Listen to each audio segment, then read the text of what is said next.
Quanto ao Conselho Especial, ele tem algumas regras para a formação de sua composição, joia? Então, ela tem umas regrinhas específicas, eu achei bacana trazer para vocês aqui o funcionamento. Então, tem que respeitar o 5º Constitucional, como a gente já mencionou. Nós vamos ter 11 que são os mais antigos. Entre esses mais antigos vai estar os membros aqui dos cargos de direção. Perfeito? Nós vamos ter aqui a formação disso pelo pleno, nas respectivas classes. O que isso quer dizer? Que nós vamos ter da classe, né, dos membros de carreira, dos juízes de carreira, e nós vamos ter também os membros aqui do 5º Constitucional, que deve ser obedecido, ali na questão da antiguidade também.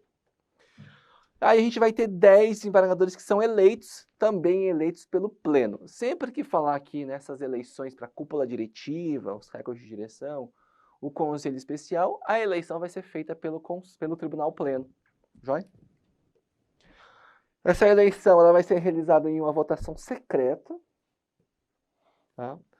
Tem que obter maioria simples para ser eleito para o conselho especial. E se tiver empate, como regra geral em todos os tribunais, vai ser considerado eleito o mais antigo. Fechou? Outra informação que eu achei bacana trazer para vocês é quem preside, né, sobre a presidência de cada um desses cargos. Então, o pleno, o conselho especial e o conselho da magistratura é presidido pelo presidente do TJ. As câmaras cíveis, câmaras criminais e as turmas especializadas vão ser presididas pelo desembargador mais antigo no órgão, então, tá? Naquela turma, naquela câmara. E a câmara de uniformização tem uma regrinha especial, que é o mais antigo das turmas cíveis, que vai ter ali, tá? Vai ocupar a cadeira de presidente, né? A presidência que nós falamos aqui, do órgão. Tá joia? Anotaram aí? Essa informação é importante aí, também para você otimizar as suas anotações. Temos aqui a questão, tá, das comissões. Então, a gente tem comissões permanentes. A permanente é de regimento interno, jurisprudência e acompanhamento de estágio probatório. São só essas 3 comissões permanentes, ou seja, elas funcionam, existem permanentemente. E nós temos temporárias, elas são formadas em caráter excepcional para atender assunto certo e por prazo determinado. É quase como se fosse tipo uma CPI, né? Mas ele é formado para tratar de um assunto específico. Então, por exemplo, se a gente vai reformar aqui o Código de Organização, a gente pode formar uma comissão temporária para exercer os trabalhos de reforma, de estudos para reformar o Código de Organização. É um assunto específico. Tá? Então, depois que ela atingiu o objetivo, ela é dissolvida. Quem indica os membros dessas comissões é o presidente do tribunal, só que precisa de aprovação do pleno. Então, quem indica é o presidente, o pleno precisa aprovar. Os membros aqui das comissões vão exercer mandato de 2 anos e preste atenção que para a comissão é permitida uma recondução. E é vedada a participação do mesmo desembargador em mais de uma comissão. Ele só pode participar de uma única. Bacana? Questão da composição. Então, a comissão de regimento interno, ela tem 5 membros e 2 suplentes. A de jurisprudência também tem 5 membros, mas tem aqui apenas um suplente. Perfeito? Tanto de regimento interno quanto a de jurisprudência, ela vai ser presidida pelo membro mais antigo da comissão. E nós temos a de estágio probatório, que ela é formada por 3 membros. Só que um desses membros vai ser o corregedor de justiça, tá? Porque é sempre a corregedoria que acompanha o estágio probatório, tanto de magistrados, quanto ali de servidores. E vai ter um suplente. Vai presidir quem? Vai ser presidida pelo corregedor. Tá? Vai ser presidida pelo corregedor. Os cargos de direção, então, são o cargo de presidente, primeiro vice-presidente, segundo vice-presidente e corregedor da justiça. Toma cuidado para não confundir. Muitos tribunais, eu diria acho que é todos os outros, eles têm ali o corregedor geral da justiça. E aí o cargo de corregedor seria o segundo na escala de comando. Aqui no TJDFT não, tá? Nós temos o corregedor da justiça. Eles são eleitos ali pelo pleno, perfeito? E aí o regimento interno traz muitas, mas muitas regras mesmo. Eu trouxe algumas específicas. Qual que é o mandato dos cargos de direção? 2 anos. E eles vão tomar posse no primeiro dia útil seguinte a 21 de abril. Toma cuidado com essa data aqui. Cada tribunal tem o seu, né? Então aqui é esta data. Perfeito? Integram o Conselho Especial e o Conselho da Magistratura, todos eles, só que não exercem, no Conselho Especial, funções de relator ou revisor. O relator é aquele membro que... Porque assim, né, quando a gente distribui ali um processo para um determinado órgão, a gente vai ter o registro e a distribuição. Como a gente está falando de órgãos colegiados, a um destes membros vai ser escolhido para relatar o processo. O relator basicamente vai estudar o processo a fundo e vai emitir o seu relatório, vai pedir dia para julgamento, ele vai conduzir o processo, ele vai presidir os atos necessários para a condução daquele processo até que ele seja julgado. No dia que ele pediu ata lá para incluir na ata para julgamento, ele vai ler o relatório, né, vai mandar uma cópia desse relatório para os demais desembargadores e é em cima deste relatório que os demais desembargadores vão ali, né, expedir os seus votos. Perfeito? Por isso que a gente chama quem não é revisor e quem não é relator de vogal, porque eles simplesmente vão expedir o seu voto. Às vezes você observa, ele pediu vista, é porque ele não está suficientemente convencido do relatório para que possa, então, expedir ali, né, ou pronunciar o seu voto. Perfeito? Então, eles não funcionam aqui, eles atuam no Conselho Especial, mas eles não exercem no Conselho Especial os cargos de relator ou de revisor, somente os demais membros, os demais desembargadores.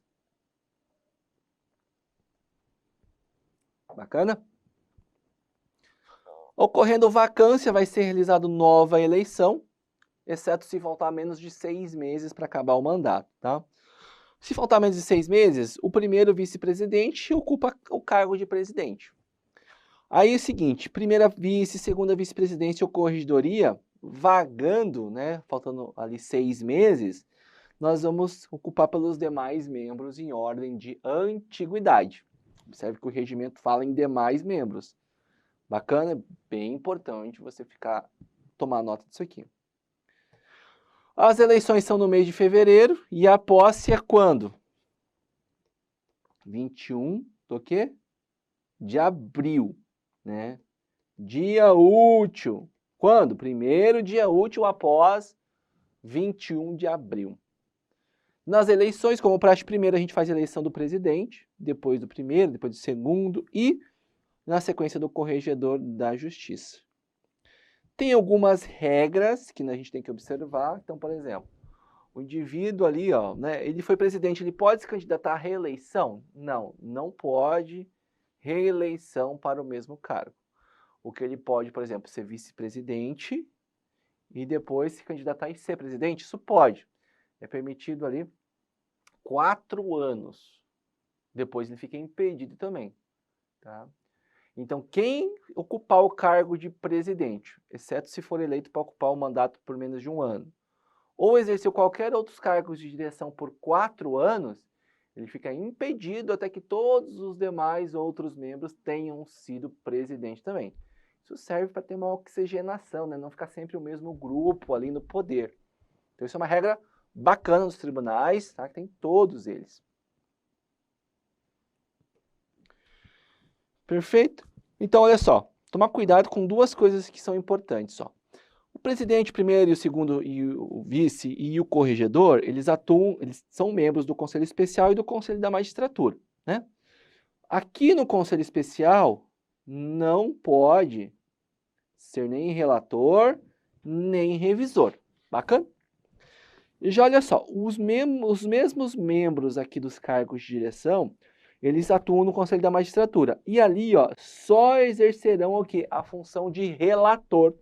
Eles não podem exercer a função de revisor. Não pode exercer a função de revisor no Conselho da Magistratura. E não pode ser relator ou revisor no Conselho Especial. Bacana? O presidente do tribunal, aqui ó, questão das sessões agora. Então, o presidente é uma figura bastante chave na organização do tribunal. Tá? Ele, digamos, ele é o chefe máximo em questões administrativas.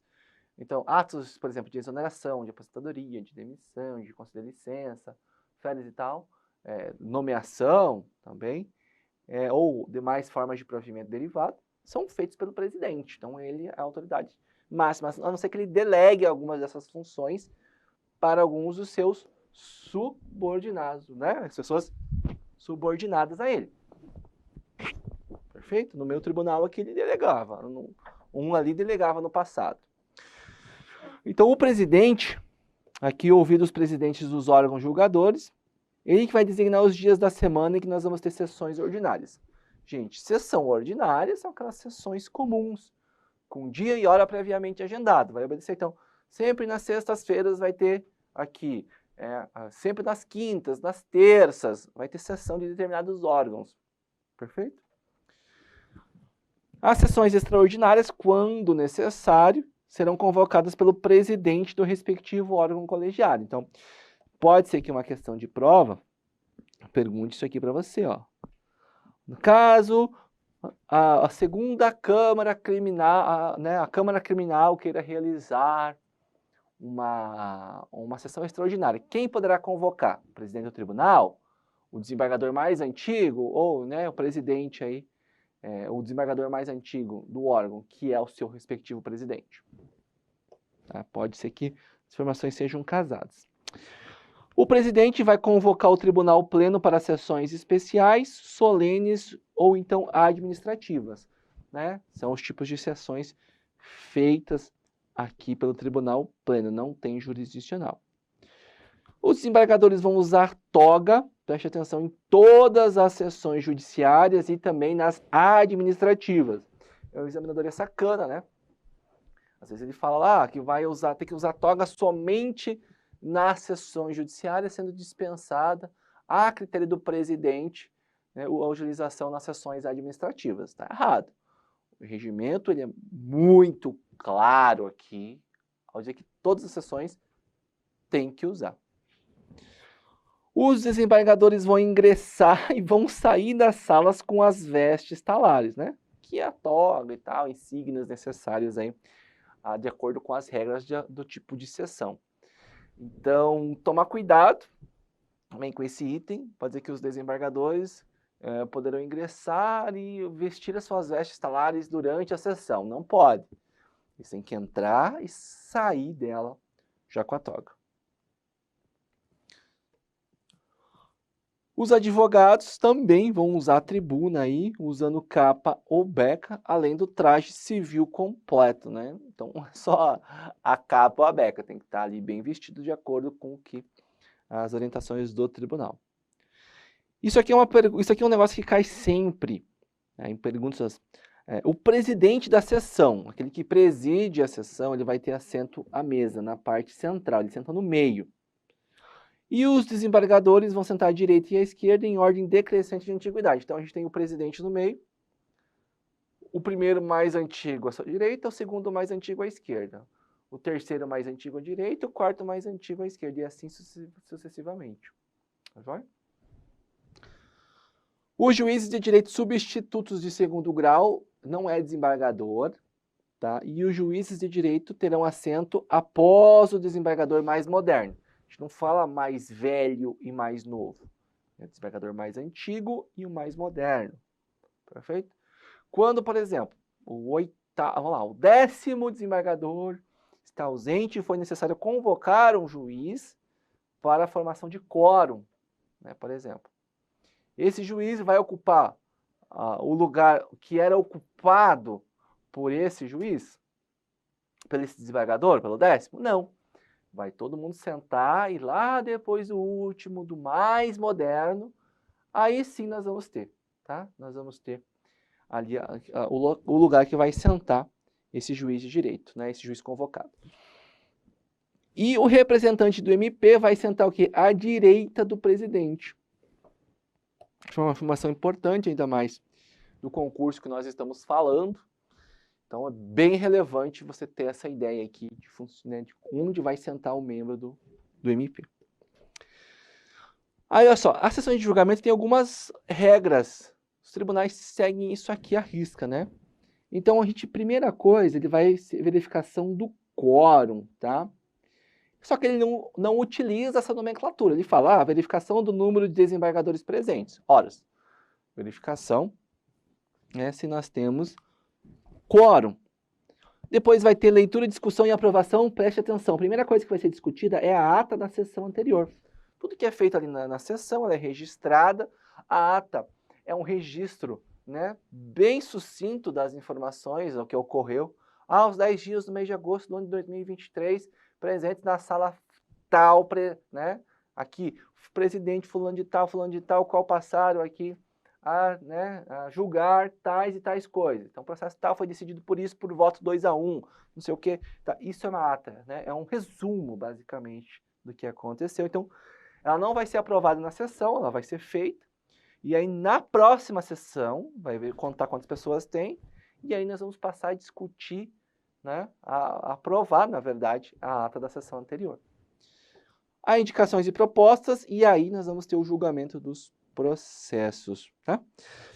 A questão do quórum, ela é aguardada, né, até 30 minutos após o início da sessão. Se depois de 30 não formou quórum, aí vai ser feito ali um termo que vai mencionar quem está presente e os que deixaram de comparecer, tanto de forma justificada ou não.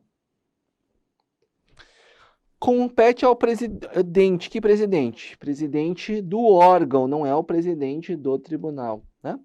A polícia das sessões. É o poder de polícia, aquele poder de polícia administrativa, né? Pode mandar retirar do recinto, pode mandar, se tiver desacato, né, xingar e tal. Pode mandar, inclusive, prender o indivíduo que esteja fazendo algazarra, né? Eu já participei de algumas sessões de júri e algumas vezes a gente teve que... Eu, como estava como meirinho lá, eu tinha que, na verdade, exercendo a função de porteiro de auditório, tive que coordenar a retirada do pessoal, enfim. Tá? Então, é o presidente do órgão, a polícia das sessões, tá? Ele pode determinar a retirada de quem, né, se portar de modo inconveniente, bem como cassar a palavra de advogado que em sustentação oral conduza-se de maneira desrespeitosa ou inadequada. Entendeu? Tem regra das sessões, tá? Elas vão ter início às 13h30, e aí ela é suspensa às 16h, aí tem 20 minutos de recreio, e aí elas retornam às 16h20, é evidente, e elas terminam às 18h. Pode ser prorrogado? Pode, sempre que necessário, aí é o término dos trabalhos. As extraordinárias, quando que vão começar? Quando tiver no ato de convocação. Em tal dia, em tal horário, nós vamos ter uma sessão extraordinária deste órgão aqui. Então, ela não tem data específica no regimento interno. Pode ser convocado em fim de semana? Presta atenção. Aí fala que em qualquer dia útil, inclusive na parte da manhã. Tá? Não pode ser em dia não útil, né? Não pode ser em dia não útil. Perfeito?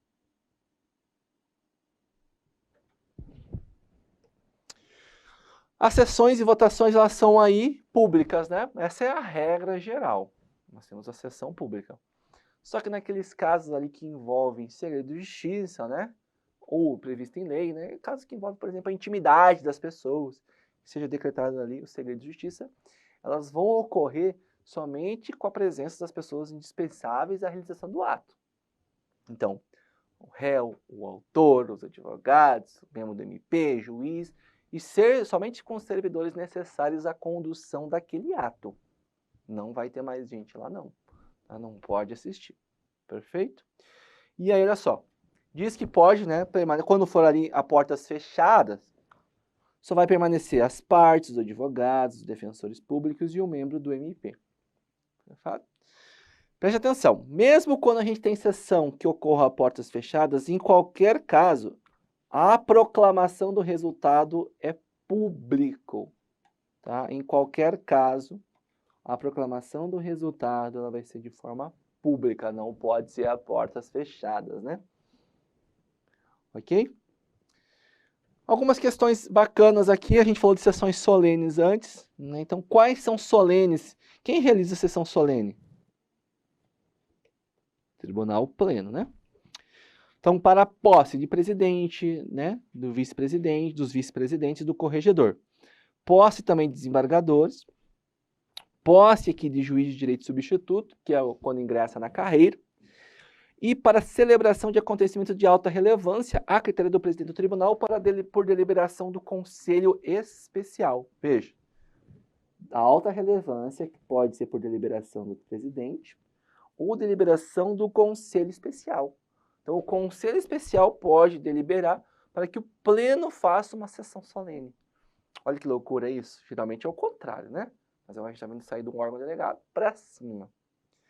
E só pode discursar aqui, nessas duas hipóteses que eu marquei para vocês. Tá? Pode discurso para a posse dos cargos de direção e para a celebração de acontecimentos de alta relevância. Então, aqui 100% da população vacinada. Putz, alta relevância, vamos fazer uma sessão solene sem dúvida alguma. É evidente. Questão do julgamento eletrônico, acreditem ou não, até o começo da pandemia da Covid-19, muitos tribunais não tinham em seu regimento um regulamento do julgamento eletrônico. No DF já tinha. Como é algo que está bem alto, eu trouxe aqui também os principais pontos para a gente discutir. Não vou trazer todos, mas enfim. Então, pode ser julgado de maneira eletrônica tanto recursos quanto processos de competência originária. As partes elas vão ser intimadas desse julgamento e elas podem, no prazo de 5 dias úteis, apresentar memoriais ou objeção a essa forma de pagamento, tá? A forma de julgamento, desculpe. Tá? Pode discordar que o julgamento seja eletrônico? Pode. Tá? Então, será excluído do julgamento eletrônico o processo em relação ao qual for manifestada discordância por qualquer das partes. Então, pode ser até um instrumento aí utilizado atualmente, né, vamos dizer, durante a pandemia, para postergar a audiência, né, sem problema algum. Concluído o julgamento, vai ser lavrado o acórdão normalmente e nós vamos publicar no Diário da Justiça eletrônico, no prazo máximo de 10 dias, esta ementa, a ementa do julgamento. A questão aqui de outras informações, aqui não é do julgamento eletrônico, aqui são informações de organização do tribunal. Então, olha só, o ano judiciário, ele começa no primeiro dia e termina no último dia útil do ano. Preste atenção. Não é no dia 1º de janeiro e no dia 31 de dezembro. É no primeiro dia útil e no último dia útil do ano. 31 de dezembro é dia útil, né? Só que olha só, o tribunal inicia os seus trabalhos no dia 7 de janeiro e encerra no dia 19 de dezembro. Porque entre os dias 20 de dezembro a 6 de janeiro, nós temos o chamado recesso forense. Além disso, né, não podemos confundir que os prazos processuais, apesar que o recesso seja nesses dias, os prazos processuais eles ficam suspensos geralmente até o dia 20 de janeiro. Mas essa informação não está no regimento. Nos dias que não tem expediente, como é que o tribunal funciona? Funciona em regime de plantão. O plantão vai atender todas as demandas? Não, somente aquelas que forem consideradas urgentes mesmo. Não é todo tipo de caso. Também não é permitido, por exemplo, reanálise de um pedido já apresentado durante o expediente. Então, o cara apresentou o pedido lá, às 4 da tarde, por exemplo, 3 da tarde, tanto faz, e o juiz não analisou. E ali é um negócio que ele julga importante. Ele pode peticionar de novo no plantão? Não pode. Ele que tivesse esperado acabar o expediente, né? Quem regulamenta Aqui o plantão em segunda instância é o tribunal, tá bom? O pleno, tribunal pleno. Fechado? E assim, galera, a gente termina aqui essa parte, né, digamos, de revisão aqui sobre o regimento do TJDFT para o concurso do MPDFT. Eu deixei esses slides disponibilizados no meu canal do Telegram, que é Prof. Thiago Zanola. A gente sempre divulga as informações. Opa, nem eu entendi, né? Vou fazer de forma mais clara aqui, tá? Deixei no meu canal do Telegram, aqui para vocês. Vamos de novo? @ prof. Meu nome não tem H, tá bom? Eu não vou falar que é Thiago Normal, porque uma vez um colega meu falou que era Thiago Normal para mim, tinha um diploma e saiu Thiago Normal e da Silva, o nome dele. Tá? Então, os slides estão lá nesse canal aqui, tá? Vai lá, pega lá esses slides, tem bastante esquemas aqui que ajudem vocês. E a gente optou hoje em fazer, né, uma revisão aí da parte organizacional do tribunal. Composição, quais são os órgãos, sessões, funcionamento. Eu acho que o primeiro passo é fazer isso, você conhecer esse funcionamento, para depois você passar para as competências jurisdicionais e administrativas. Como eu já disse, essas partes de competências elas são muito simples quando são cobradas em prova. Elas não vão ficar... Se te perguntar de acordo com o regimento, no máximo que ele vai saber é qual é o órgão responsável. Lógico que nas demais matérias ali, né, que você tem da área de direito, aí ele pode cobrar o aprofundamento e outras coisas, mas aqui em regimento é só isso. Fechado? Eu fico por aqui. Gente, muito obrigado. Deus abençoe vocês nessa empreitada e a gente se vê por aí. Valeu. Tchau, tchau.